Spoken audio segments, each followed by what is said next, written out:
Sahabat sehat, selamat jumpa kembali di YouTube Lini Sehat. Yuk kita ngobrol tentang hidup sehat.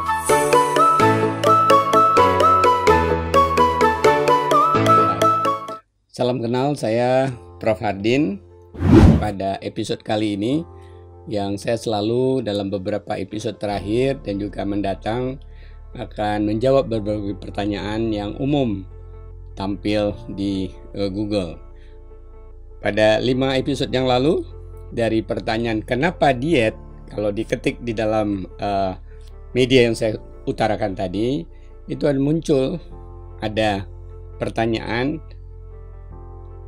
kalau diet betul nggak sih dianjurkan mengurangi asupan garam, mengurangi konsumsi garam? Benar apa tidak? Atau jawabannya mari ikuti pada episode kali ini. Baik, pada kesempatan ini saya mulai jawab pertanyaan yang ke-6, lanjutan dari episode yang lalu. Kenapa bila diet dianjurkan pantang garam atau tidak makan garam atau tidak mengkonsumsi garam? Pertama, sebenarnya tidak selalu ya, kalau diet itu selalu harus pantang garam. Sebenarnya garam itu kita butuhkan, ya. Tapi kalau kekurangan atau kelebihan maka tidak baik. Karena itu kita harus cermati diet yang kita lakukan ini apakah hanya diet penurunan berat badan saja atau diet penurunan berat badan disertai dengan pengendalian tekanan darah, maksudnya untuk mengendalikan tekanan darah tinggi sehingga bisa normal kembali, atau ada komplikasi lain yang harus dipertimbangkan dikaitkan dengan tinggi rendahnya garam di diet tadi. Anjuran Lembaga Kesehatan Dunia termasuk Kementerian Kesehatan, ya, garam itu dibutuhkan dalam bentuk ya yang biasa kita ada secara alami di dalam makanan, ada juga yang kita tambahkan ketika kita memasak atau ketika kita menambahkan di meja makan ketika akan makan. Dan maksimum 5 gram buat remaja dan orang dewasa. Yang kalau dihitung ya dari 5 gram tadi jumlah sodium atau natriumnya itu sekitar 2000 mg atau 2 gram. Nah, itu dalam kondisi normal. Nah, sekarang yang kedua kita cermati tadi terkait diet tadi. Alangkah baiknya diperiksa kadar sodium di dalam darah kita. Apakah di bawah 135 mili ekuivalen per liter atau di atas 145 ya mili ekuivalen per liter. Kalau tadi di atas 145 berarti kita cenderung memiliki kelebihan natrium, sodium atau garam. Kalau di bawah 135 berarti rendah, hiponatremia disebutnya. Kalau di atas 145 itu hipernatremia. Jadi untuk memulai diet jangan sembarangan, sebaiknya dikonsultasikan kalau tadi kita ingin kaitannya dengan apakah pantang garam, apakah garam ini mestinya berapa dikonsumsi, demikian supaya tidak ada efek-efek sampingnya. Itu yang kedua ya. Kemudian yang ketiga, bila hanya menerapkan penurunan berat badan dan kita memang selama ini udah normal saja ya kadar sodium atau garam di dalam darah kita, yang nggak perlu harus berpantang. Bahwa dikurangi sedikit lebih baik. Karena apa? Karena garam itu sodium di dalam tubuh kita turut mengikat, meretensi air tubuh. Tapi nggak banyak kok ya, hanya sekitar 100 sampai 500 mili. Itu pun kalau kita udah meningkatkan 2 kali asupan garam kita. Jadi misalnya kita udah biasa makan garam 5 gram, baik itu yang terselubung maupun yang ditambahkan.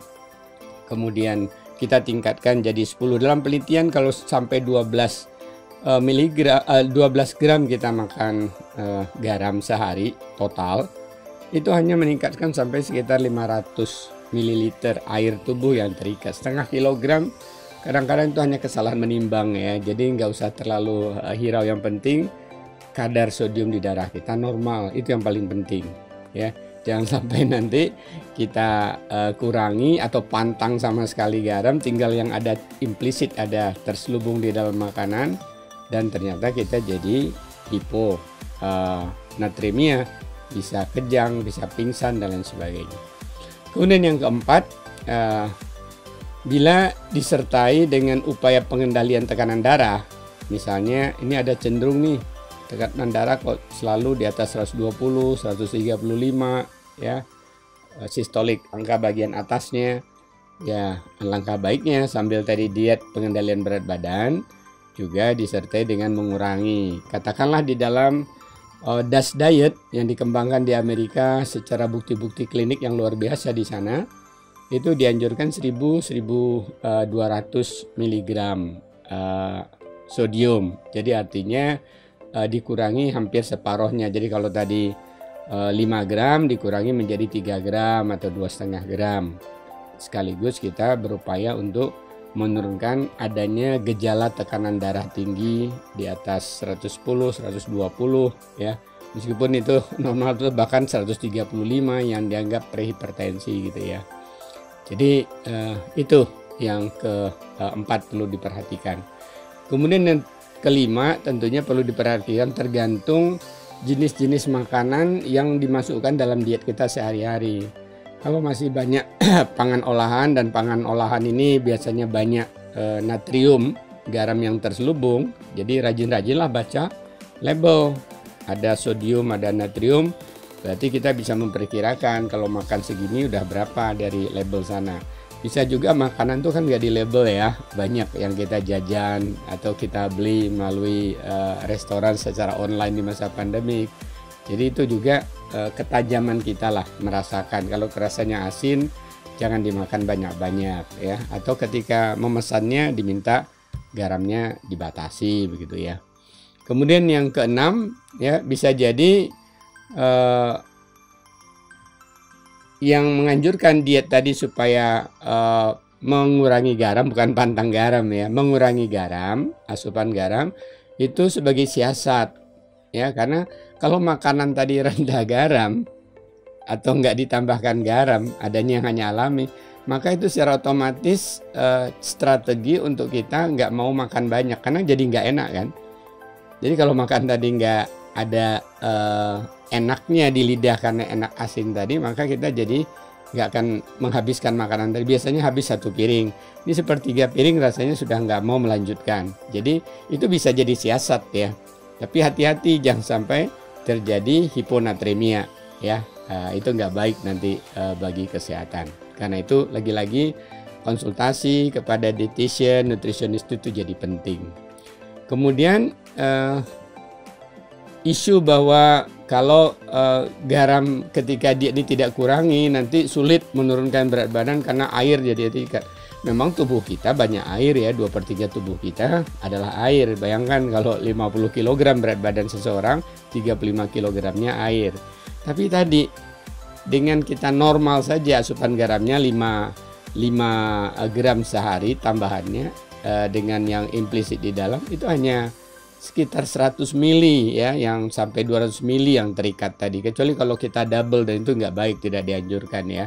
Paling juga setengah kilogram ya. Air, setengah kilogram air 500 mili, jadi nggak terlalu berpengaruh. Jangan terlalu itu menjadi stres sehingga kita jadi gagal total jadinya menjalani diet karena hanya mikirin satu hal yang sebenarnya efeknya kecil. Jadi efek dari tadi pemberian garam ya, ada baiknya kita kurangi. Pertama tadi dijadikan sebagai siasat untuk kita tidak menyukai makanan ya, tapi tidak berarti menyebabkan kita jadi kekurangan garam. Kemudian terakhir, memang kita harus bijak dalam melakukan diet ya. Apapun yang dianjurkan tadi ya, bahwa semua itu tentu ada alasan-alasan rasionalnya. Kalau itu dianjurkan oleh tenaga kesehatan, dietitian, ahli gizi ataupun dokter, ya ditanya saja alasannya kepada yang memberikan anjuran tadi. Kan ada kesempatan sebagai klien untuk berdiskusi. Tapi kalau itu hanya diperoleh dari media sosial, dibaca di WA group ya, di Instagram, nah ini perlu hati-hati ya supaya mencerna pesan-pesan itu lebih baik.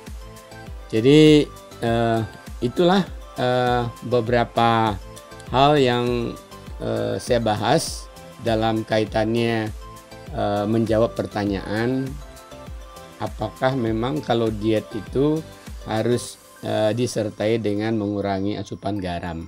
Ya, ada 8 bahan diskusi kita dalam kaitannya dengan menjawab pertanyaan ini tadi.